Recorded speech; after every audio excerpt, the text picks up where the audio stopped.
what did we learn today? What did we learn today? Now, in Esteli, we don't have floppy disks, but we did have similarly enchanted stone tablets that looked almost exactly the same and did almost the same thing, only being able to store a couple of megabytes of data.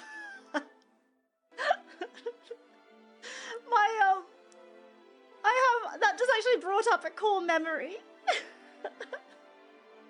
Or at least one that I wanted to bury away. It just brought up this memory of, like, being a child. And I had, like, I had some of those enchanted stone tablets, I had a little stone tablet that when I was younger, I'd love to create little stories. I'd love to create these little fantasy worlds where I'd have characters who were accountants and they worked in retail, you know, those sorts of things. People go on walks with their dogs on weekends to the beach. Like that sort of stories, fantasy stories. So when I was younger, I used to write these fantasy stories. And I would save them. For ease of reference, let's just call it a floppy disk and save them to the floppy disk.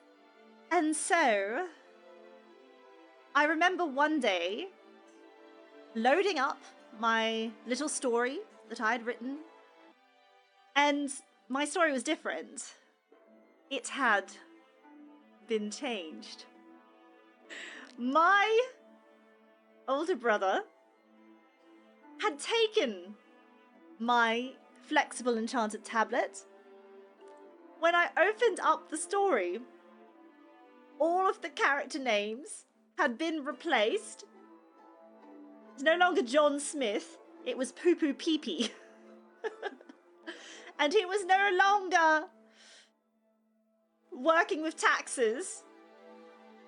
He was working with farts. And he was no longer taking his dog to the beach for the weekend. He was taking his big poo for a walk by the poo beach. So everything had been changed. This is my trauma. His story's better. I'm talking about it 30 years later. Not that long.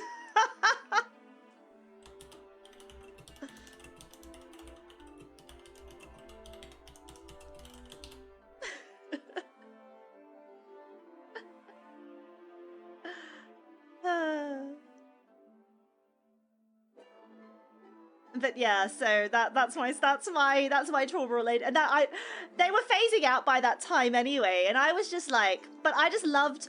I think I held on to the enchanted stone tablets longer than anyone else because they came in pretty colors.